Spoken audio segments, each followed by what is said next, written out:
I'm Logan Crawford, and right now on the Spotlight Network, we're diving into the inspiring and game-changing story behind Sobriety is a Team Sport, written by StillTom. Former NFL linebacker Tom Barnum shares a groundbreaking recovery playbook that likens addiction recovery to teamwork, proving that no one can tackle this challenge alone. With strategies drawn from his own life, the author offers a winning game plan for building a strong support network and achieving lasting sobriety. We're delighted to have this very talented author join us here today on Spotlight. We thank our team at Atticus Publishing for helping us put him in the spotlight today, and we ask viewers like you to support authors like him. I almost said players. He's a player also. By subscribing to our channel and by purchasing his amazing book. The links are below this interview. Tom, great to see you here today on Spotlight. Nice to meet you. You are a former NFL linebacker playing with the 1972 Dolphins that had a perfect season. That is kind of like every guy's dream in many ways, right? It is. I like to use the phrase. My NFL career was. I was in the NFL for a cup of coffee, but it happened to be with two different Super Bowl teams. I was limited to training camps and exhibition games and a taxi squad offer, but it was still it was very cool and we had a good time and it was back when they didn't pay us much of anything. I think at the time I was in the NFL, the minimum salary was like $13,200 a year, and people worked in hardware stores and substitute taught and that sort of thing during the off season. So it was a different era. Almost like the XFL is today. These guys are part-time ball players and full-time, like you said, working at Home Depot or something. Interesting though, and the reason why I brought up your career was it's such a high to be, taken from your university and put in the NFL, and put on such a spectacular team. Do you think that led to drinking problems, trying to recapture that thrill, to recapture that high? Well, I don't know if, and you and I haven't just met, so we haven't had a chance. Do you remember the movie North Dallas 40? Sure.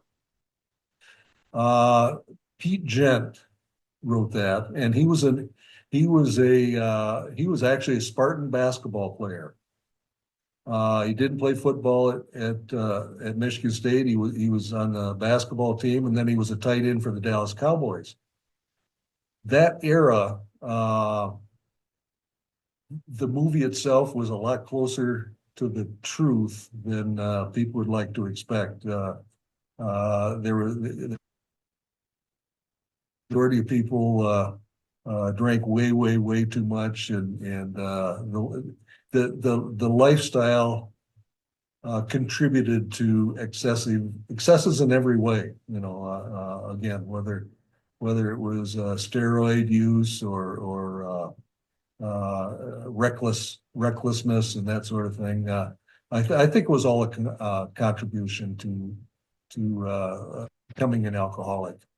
Yeah. I think you see the same thing in Hollywood. It's hard to match the thrill. Back in those days, in the 70s and 80s, people were drinking on the set. I worked for CBS News, and there were guys that had like a cooler in the back of their trunk that was set up like a bar. You Right. know, this was a different time. Today drinking is looked down upon, particularly while working. But Right. back in 1972 and so forth, it wasn't. It was kind Right. of the trappings of being a star, right? Right. Well, and the other thing that I go into in the book is even the general population. It used to be that, and especially in the Midwest, drinking and driving was, it wasn't a big deal, and a lot of times police officers would follow you home or tell you to be careful and drive slow and that sort of thing. So it wasn't thought of in the same way as it is now. Even judges, that I don't know that people were getting the multiple drunk driving arrests that they have just because it was kind of slid under the table in a lot of ways.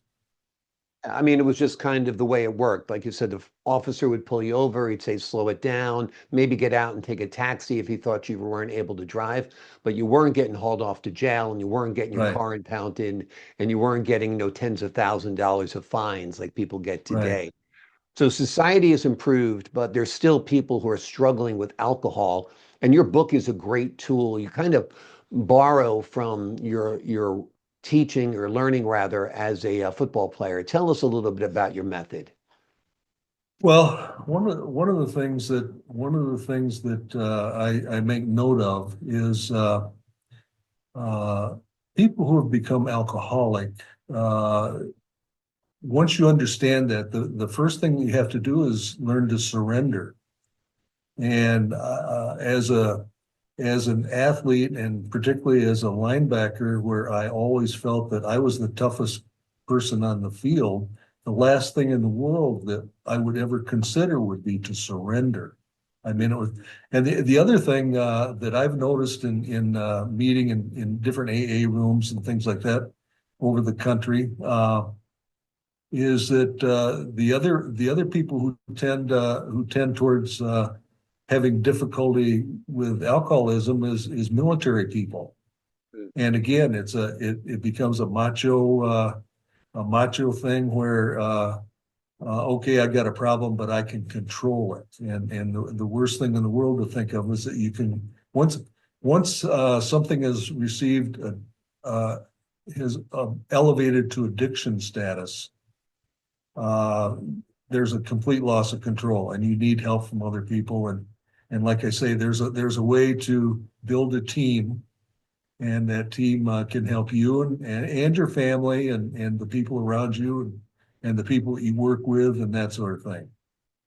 Um, the other part of it is AA is used by the court system and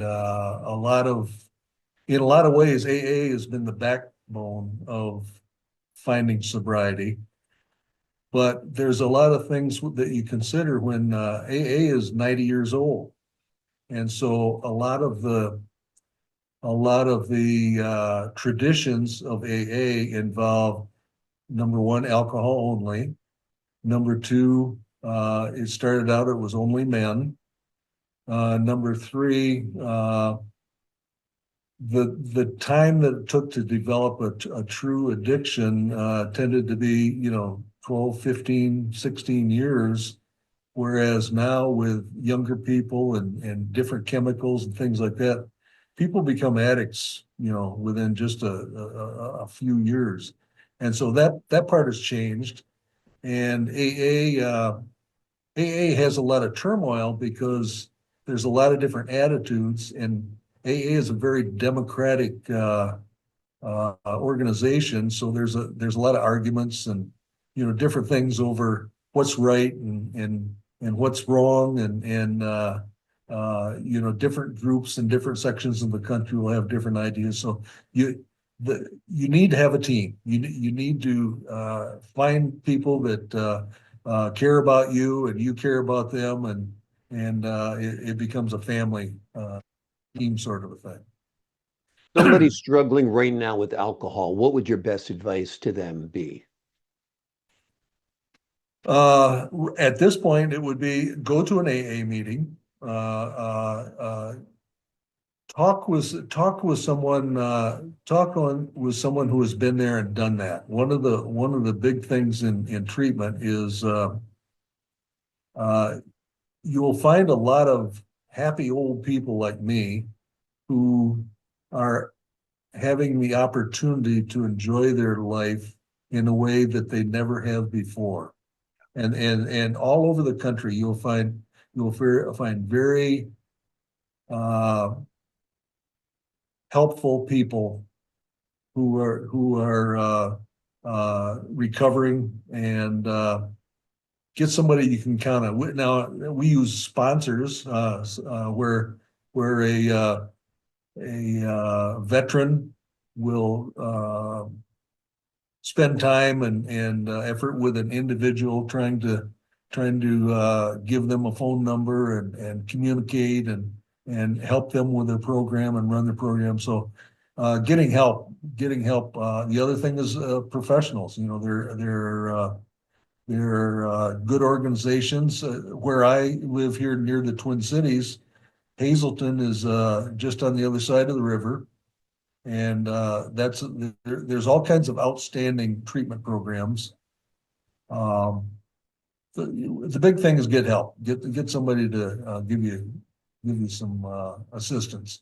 Or turn to a professional, turn to a group like AA, try to get your family to support you, and get everybody behind you. Like you said, it's a team sport, when it comes to sobriety.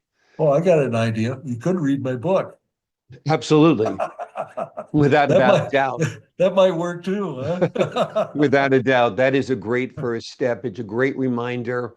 The lessons in this book translate to alcohol abuse, drug addiction, pretty much any addiction. You do need a team, a support group behind you.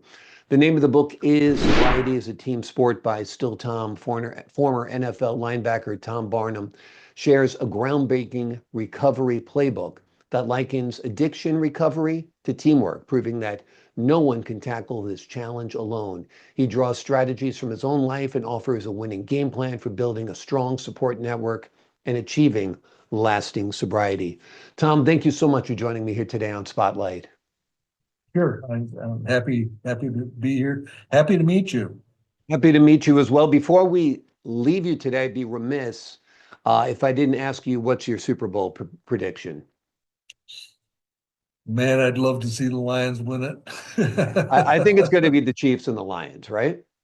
Yeah. Yep. I think so. Yeah, that's what the only game changer in there, of course, is the Buffalo Bills. They're red hot. Josh Allen is right now seemingly unstoppable, while Mahomes seems to be cooling off. That's the thrill of the game. You still enjoy watching it as much as you did when you were playing? I do, and actually, living about 20 minutes from Minneapolis, St. Paul, I like the Vikings too. So, Yeah, exactly.